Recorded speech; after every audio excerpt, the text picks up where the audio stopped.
네, 안녕하십니까. 추석은 잘 보내셨는지 모르겠네요. 저희 위클리 매거진은 1년에 2번 합병호를 내는데요. 2주치를 한 번에 냅니다. 그래서 이게 보통 설과 추석 때 합병호를 냅니다. 저희 시사인은 보통 이제 추석 합병호가 또 창간 기념호이기도 합니다. 저희가 2007년 9월 이맘때 이제 창간을 해서 보통 창간 기념호를 추석 합병호하고 같이 발행을 하게 되는데요.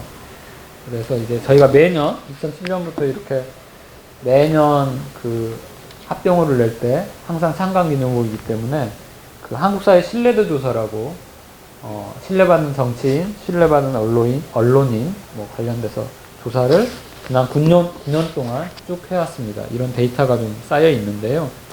올해도 역시 내년 대선을 앞두고 있기 때문에 올해 신뢰도 조사에서는 신뢰받는 대선 주자라는 항목을 중심으로 해서 또 이번에도 여론조사를 해봤습니다.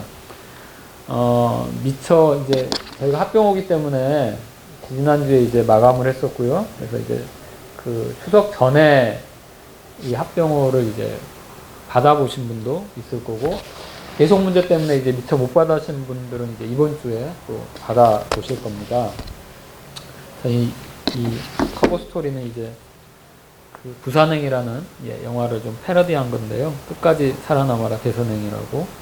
이번에 이제 그 신뢰도 조사 대선 주자와 관련된 항목에서 문재인, 반기문 두 후보 아무튼 두 사람이 그 1, 2위가 나왔기 때문에 저희가 이제 커버 스토리 표지로 좀 내세웠습니다. 이 커버 스토리를 쓴 김은지 기자 모시고 관련해서 역시 몇 가지 물어보도록 하겠습니다.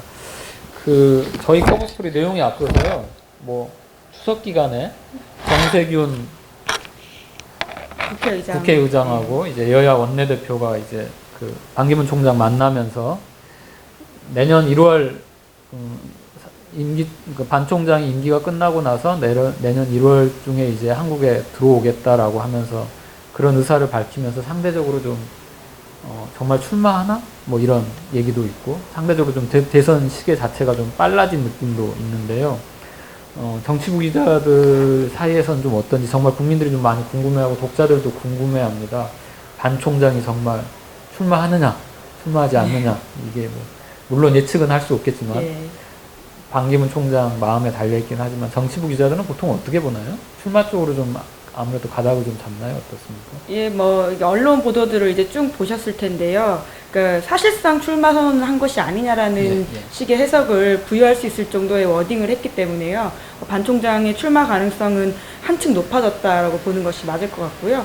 원내대표와 국회의장을 만난 자리는 굉장히 중요한 정치적인 자리인데, 거기서 기존의 반 총장의 어떤 그 속칭 기름장어 화법이 아닌 구체적으로 일정까지 이야기한다라는 것은 사실상 이 대선 일정을 염두에 둔 게 아니냐라는 해석을 할 수밖에 없는 상황은 맞습니다. 네, 그렇긴 한데 이제 반기문 사무총장이 출마를 한다면 아무래도 가능성은 이제 새누리당 쪽이 높을 텐데요. 뭐 지금 대선 출마 의사를 명백하게 밝힌 사람은 아직 뭐 김무성 전 대표랄지 국한하긴 한데, 새누리당 안에서도 소위 말하면 이제 주자들이 있는데 이분들하고 이제 경선은 피할 수 없는 문제일 텐데요. 반기문 총장 같은 경우는 실제적으로 정치인 행보 말 그대로 이제 본인이 뛰고 이런 거 이제 그 한 거 자체가 좀 드문 케이스인데, 과연 이 경선에서 뛰어들까? 그리고 또 살아남을 수 있을까? 이런 또 이야기도 좀 많이 있었거든요. 추석 밥상에서. 정치부 기자들 좀 어떻게 보나요? 그 부분은? 예, 아무래도 그 점 때문에 이제까지 반 총장의 어떤 출마에 대해서는 굉장히 의문점이 있었던 게 사실인데요. 이제 그런데 지난번 전대 과정을 통해서 8월 전대를 통해서 이 새누리당 자체가 이게 친박당이라는 게 이게 증명되지 않았습니까? 그러다 보니까 친박 주자들이 친박 어떤 세력들이 모여서 반 총장에게 힘을 실어준다면 충분히 가능한 어떤 당내 지형이 만들어진 것은 맞고요. 그리고 반 총장한테는 가장 중요한 그 넓은 지지층이 있기 때문에 그것을 이용해서 당내 경선에서도 이렇게 이 친박 세력을 얻고 이렇게 달릴 수 있는 게 아니냐라는 해석은 나올 수 있는 상황인 거죠. 예, 방금 이제 김은지 기자도 얘기하셨지만 반기문 총장의 지지도 플러스 이제 저희 신뢰도 조사에서 나오는 게 신뢰도인데요. 신뢰도와 관련돼서도 좀 주목할 만한 현상이 좀 있었습니다. 그것과 관련돼서 좀 몇 가지 더 좀 들어보도록 하겠습니다. 먼저 이번 이제 신뢰도 조사인데 저희가 이제 이렇게 좀 담아봤었는데요. 전반적으로 좀 어떤 항목을 좀 물어봤는지 간단하게 좀 소개를 해주실까요? 예, 차기 대선 주자 신뢰도에서는요, 이제 가장 신뢰하시는, 선생님께서 가장 신뢰하시는 대선 주자가 누구냐라고 저희가 이 무작위로 이름을 14명을 불러서 거기서 이제 나온 결과인데요. 단지 전국 거주 19세 이상 성인 남녀 1000명이고 예. 휴대전화까지 직접 예, 그렇습니다. RDD 방식으로. 유선전화 플러스 휴대전화 이용해서 면접 조사를 한 예. 거죠. 예, 알겠습니다. 그 결과를 통해서 이번에 사실 신뢰도 조사라고 하는 것은요, 여기 저희와 같이 이 조사를 했던 미디어 리서치도 이야기하는 건데 사실상 그 지지도 조사와 개를 같이 하는 거기 때문에 이것은 좀 지지도와 연관선상에서 봐야 한다라는 이야기를 했고요. 그래서 반 총장이 가장 높은 24%를 얻었고 그 다음으로 문재인 전 대표가 19.3%를 얻었죠. 보시는 바와 같이 저희가 이제 이 반기문 총장, 문재인 전 대표 이 두 사람이 소위 말하면 이제 그 격차가 24, 19.3%고 그 밑이 이제 안철수 전 대표인데 안철수 대표가 이제 8.6% 약간 좀 두 사람에 비해서는 약간 처진 분인 퍼센트를 차지했는데 그럼에도 불구하고 안철수 전 대표 같은 경우도 전전년도 2014년도, 2015년도에 비해서는 좀 올라가고 있는 편이었죠, 지금. 예, 그렇게 큰 수치는 아니지만요. 이 소폭 상승한 건 사실입니다. 지난번에 5.7%였거든요. 그러면 이제 아무래도 이 신뢰도 조사 결과를 놓고 보면 정치는 이제 사람 움직이는 생명체이기 때문에 단정할 수는 없겠지만 지금 이 시점에서는 반기문, 문재인 양강 구도로 해석해도 될 수도 있다라는 생각도 좀 드는데요. 이 문재인 쪽 신뢰도의 특징 또는 반기문 총장 신뢰도의 특징이 있을 것 같아요. 그것과 관련돼서 좀 얘기를 해주실까요? 이제 기사를 아마 보시면 좀 더 자세하게 아실 수 있을 텐데요. 지난해에도 저희가 똑같은 조사를 했을 때 반 총장이 1등을 했었거든요. 근데 그때와 굉장히 좀 차이가 나는 지점들이 있는데요. 똑같이 1등이지만 이 반 총장의 이 속칭 신뢰도의 분포와 문재인 전 대표의 이 신뢰도의 분포가 굉장히 당의 어떤 지지자 성격을 그대로 반영하는 모습들을 좀 보여주고 있는데요. 특히 이제 문재인 전 대표 같은 경우에는 30, 40대 화이트 칼라 서울 수도권 거주하고 있는 대학 재학 대제 이상의 이 신뢰도를 굉장히 높게 얻었다라는 특징이 있고요. 반 총장 같은 경우에는 작년에는 굉장히 다양한 지역에서 모두 1등을 차지했었는데요. 강원, 제주를 제외하고 심지어 호남에서도 1등을 했었는데 이번에는 그런 것들이 조금 신뢰도 폭이 지난해에 비해서는 좀 좁아졌다라는 좀 특징이 있어서요. 조금 대신에 새누리당 지지자들 사이에서는 신뢰도가 오히려 올라갔거든요. 그러니까 조금 더 이 당 자체의 지지자들 사이에서 이 신뢰도가 더 이렇게 모이고 있는 게 아니냐라는 해석을 좀 해볼 수 있게 결과가 나왔습니다. 다양하게 반기문 총장 같은 경우는 다양하게 분포하지만 열성 신뢰도 지지층이 이제 모이고 있는 단계라고 해석하면 될 것 같고 그렇다면 문재인 전 대표 같은 경우는 이 탄탄한 신뢰도 자체가 이제 확고한 지지층이 이미 형성되어 있다라고 또 해석해도 되겠네요.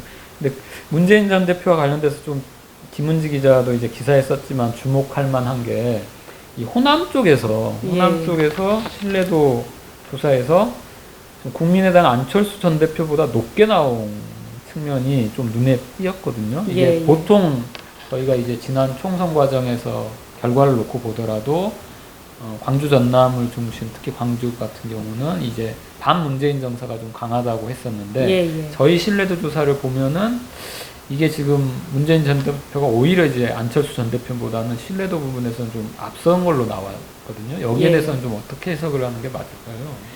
속칭 지난 총선에서 가장 관심을 쏟았던 게 이 한 포인트가 이 호남에서의 반문재인 정서 아니었습니까? 그런데 이제 이것에 대해서 어떻게 해석할지에 대해서는 조금 더 분석을 해봐야 되겠지만요. 이번 조사 결과만 놓고 봐서는 이 호남에서의 반문재인 정서라고 하는 것이 실제 했는지 혹은 그것이 완화되었는지 등에 대해서 조금 더 다양하게 해석할 수 있는 좀 포인트들이 나왔다라고 볼 수 있습니다.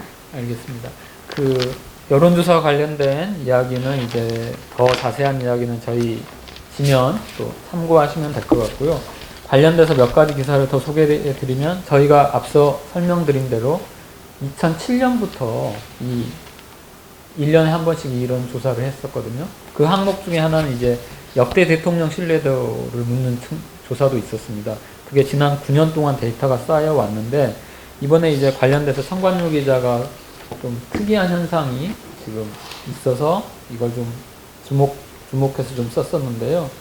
역대 대통령 신뢰도 조사를 하면 항상 박정희 전 대통령이 이제 높게 나왔었는데, 올해 같은 경우는 오차범위 밖으로 처음으로 이제 노무현 전 대통령이 박정희 전 대통령을 밀어내면서 1위를 차지한 현상이 있었거든요. 그래서 저희가 한번 따져봤더니, 세대별로 봤더니 거의 이제 40대, 30대, 그리고 19세부터 29세 사이에는 굉장히 소위 말하면 노무현 전 대통령에 대한 신뢰도가 굉장히 높게 나왔습니다. 여기 도표 보시면 뭐 조금 더 아실 수 있을 텐데요. 그래서 앞으로 이제 시간이 흐르면 흐를수록 이런 성향과 경향은 더 강해지지 않느냐라는 생각도 드는데요.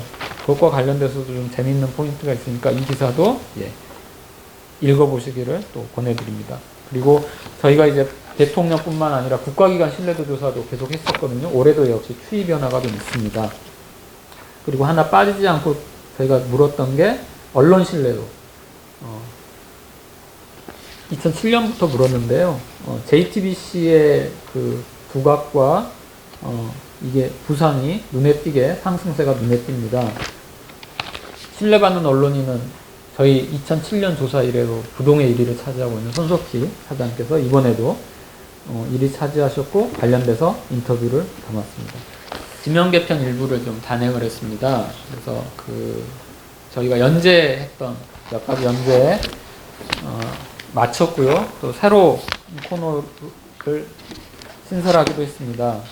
저희가 뭐 덕주로 연재하는 새 연재물도 좀 많이 들어가 있으니까요. 꼼꼼하게 보시면 될 것 같습니다. 몇 가지만 간단하게 소개해드리면, 건강과 관련돼서 백년허리로 유명하신 서울대 재활의학과 정성근 교수가 이제 격주로 이렇게 정성근의 백년목, 요즘 휴대폰 보시느라고 또 컴퓨터 작업 많이 하시느라고 일자목, 거북목 현상이라고 하는데요. 목 좀 굉장히 좀 저도 뭐 마찬가지인데 불편한 분들, 독자분들 많을 텐데, 앞으로 격주로 이제 정성근 교수께서 건강한 목을 지키는 것과 관련된 노하우, 운동법을 소개할 겁니다. 아마 10분 정도만 투자하시면 목 질환 예방하는 데 도움이 되실 거고요.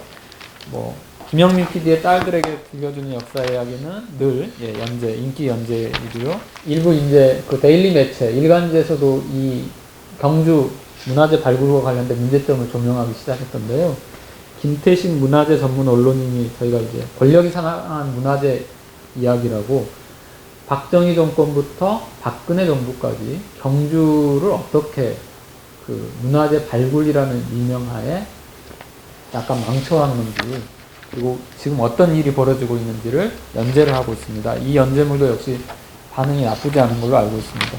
그리고 저희가 새로 또 선보이는 게 이제 예전에 한컷 그림책이라고 동화책과 관련된 코너가 있었는데요. 이번에는 이제 그림의 영토라는 이름으로 여러분을 찾아뵙습니다. 이 코너에서는 동화책뿐만 아니라 그림책뿐만 아니라 만화, 웹툰, 그리고 이제 그래픽 노블과 관련된 어떤 소개가 있을 겁니다. 이 지면의 특징은 할자도 할자지만 이 그림을 좀 주목해서 봐주셨으면 좋겠습니다. 그리고 이승환 칼럼니스트가 쓰는 TV 데모크라시도 새 연재물로 찾아가는데요. 우리가 일상적으로 접하는 텔레비전 브라운관 화면 속에서 우리의 사회 변화상을 살펴보고 미래를 좀 전망해보는 코너입니다. 이승환 칼럼니스트 워낙 글을 잘 쓰시니까요. 재미있게 또 읽을 수 있는 인기 코너로 자리 잡을 걸로 저희는 기대를 하고 있습니다.